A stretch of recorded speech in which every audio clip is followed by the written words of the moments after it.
ভাই আপনি যতগুলো প্রশ্ন করছেন মনে থাকে না ভাই, আমি স্কুলে গেলে মনে করতে পারি না এতগুলো প্রশ্ন। ভাই আপনি ছোট করে করেন প্লিজ। মাঠে ভালো করলে হয়তো জিততাম, সরি। হ্যাঁ আলহামদুলিল্লাহ, ভালো লাগতেছে, বাট আমরা যদি চ্যাম্পিয়ন হতাম আমার মনে হয় যে অনেক বেশি ভালো লাগতো। কারণ আহ, প্রতিটা প্লেয়ারই চায় যে তারা টুর্নামেন্ট সেরা, আমাদের চ্যাম্পিয়নশিপটা তাদের হাতে উঠুক। সো সেই ক্ষেত্রে আমরা মানে চাচ্ছিলাম, বাট আমরা হয়তো ফাইনালে আমাদের থেকে ওনারা ভালো ক্রিকেট খেলছে, সো অবশ্যই তারা এটার দাবিদার। আমরা মাঠে হেরে গেছি, আমরা মাঠে ভালো করতে পারিনি, সত্যিকার কথা। মাঠে ভালো করলে হয়তো জিততাম, সরি। হ্যাঁ দেখেন, যখন আমাদের নিলাম হয়, সো আমি শেখ মেহেদী ভাই আহ, ইয়াতে ন্যাশনাল টিমে T20 সিরিজের সময় ছিলাম। সো আমি একটা স্বপ্ন দেখেছিলাম যে আমি শেখ মেহেদী ভাই একই টিমে পড়ছি, মানে চট্টগ্রামে। সো আমি সকালে ওনাকে এমনি দুষ্টামি করতেছি, ভাই আমরা তো মনে হয় একই টিমে পড়ছি, আমি স্বপ্ন দেখছি, দেখা যাক নিলামে। পরে সত্যি হয়েছে, উনি আমাকে কল দিছে।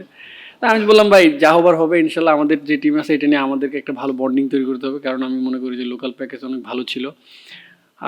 ওইখান থেকে আমরা স্টার্ট করি, এবং কি যখন প্র্যাকটিস শুরু হয় তখন থেকে, বিশেষ করে ধন্যবাদ দেব বিসিবিকে, ওনারা যখন টিমটা দায়িত্ব নিছে, তখন আমরা আমাদের প্লেয়াররা, যেটা অলওয়েজ বিপিএল একটা সব সময় যেটা অনেক টিমের ক্ষেত্রে হয়, যে একটা থিং থাকে যে পেমেন্ট ইস্যু। সো যখন বিসিবি হাতে নিচ্ছে, তো তখন আমরা সবাই খুবই রিল্যাক্স ছিলাম, এবং কি আমরা নিজের টিমের মতো করে খেলছি, মনে করছি যে আমাদের নিজের গড়া টিম। সো আমরা ওইভাবেই প্রতিটা প্র্যাকটিস সেশন বলেন, ম্যাচ বলেন, সবসময় এরকম।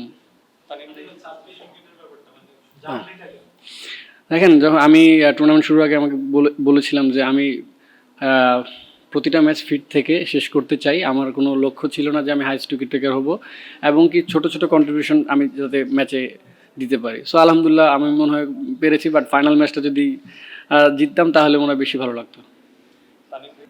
আম, আহ, মনে হয় T20-তে 5 উইকেট পাওয়াটা অনেক একটা মানে অনেক হার্ড বিষয়। সো আমি মনে করবো ওই ওই ওই দিনের বোলিং ফিগারটা আমি আগে রাখবো।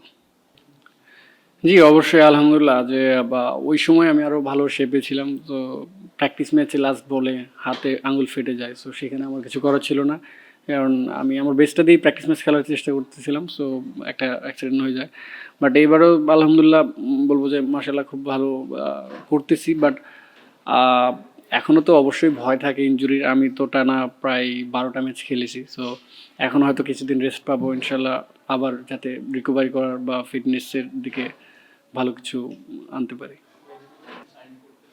হ্যাঁ অবশ্যই, ও খুব ভালো ব্যাটসম্যান, আমরা একসাথেই খেলছি। সো আমরা আহ, এবং কি ন্যাশনাল টিমে নেটেও আমরা খুব দুষ্টামি করি। সো কংগ্রাচুলেশন, কারণ ও 100 মারছে, খুব ভালো ব্রিলিয়ান্ট ব্যাটিং করছে। এবং কি আমরা যদি ওকে আর একটু টাইট লেন্থ মানে করতে পারতাম, বাট ওর আজকের দিন ছিল, ও ভালো করছে, এটা মানতে হবে। দেখেন, ওয়ার্ল্ড কাপে যেতে পারছি না বা যাচ্ছি না বা যাওয়া হচ্ছে না, এটা টোটালি তো বিসিবির ডিসিশন। সো আমি তো আমরা যে প্লেয়াররা যারা সবসময় আমরা চিন্তা করি আমরা কিভাবে ভালো পারফরমেন্স করব, বা এই চিন্তাটা সবার থাকে যে সবার জায়গা থেকে সবাই যাতে বেস্ট খেলতে পারে।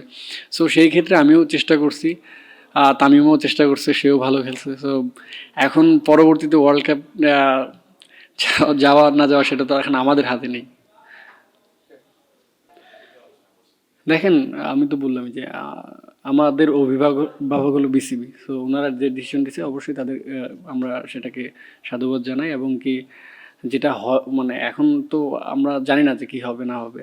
সো এটা নিয়ে আর কোনো কিছু না বলাই ভালো। ভাই আপনি যতগুলো প্রশ্ন করছেন মনে থাকে না ভাই, আমি স্কুলে গেলে মনে করতে পারি না এতগুলো প্রশ্ন। ভাই আপনি ছোট করে করেন প্লিজ। আচ্ছা, ঠিক আছে। জি আলহামদুলিল্লাহ, ভালো লাগতেছে, বাট এইবার হয়তো আমি হয়েছি বোলার হিসেবে man of the tournament. So next year হয়তো বা আরেকজন হবে।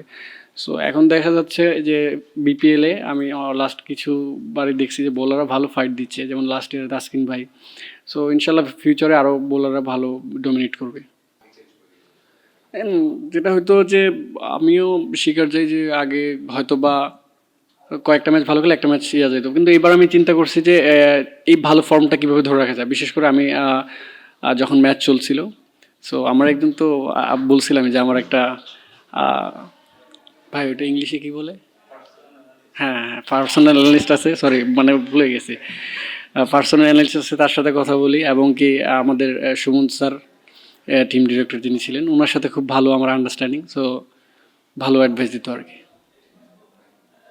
দেখেন অবশ্য এখানে যার যার বোলিং যেটা ন্যাচারালি সেটা অন্য কেউ নিতে পারবে না, বাট সর্বোচ্চ দু একটা পজিটিভ কথা বা থিঙ্ক যেগুলো আর কি চিন্তা করা বল করা সেটাও শেয়ার করা যাবে। বাট ওনার যেটা উনি অবশ্যই ভালো বলার, ঠিক আছে, ওনার যে স্কিল সেই স্কিল আমি বল করতে পারবো না, আমার যে স্কিল ওনার কষ্ট হবে। সো আমার মনে হয় যে উনি ভালো বোলার, এবং কি ওনার সাথে এমনি আগের বছর বিপিএল আমি খেলেছি।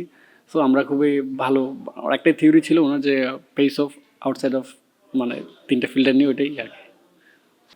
অবশ্যই লাস্ট কিছুদিন ধরে ম্যাচ চলাকালীন অবশ্যই আমাদের ডালিম ভাইকে ধন্যবাদ দিতে হবে যে উনি আমাকে ভালো টেক কেয়ার করছে, শুধু আমাকে না পুরো টিমকে। এবং কি আমি নিজেও বিপিএল শুরুর আগে আমি একটু করছিলাম নিজে নিজে, সো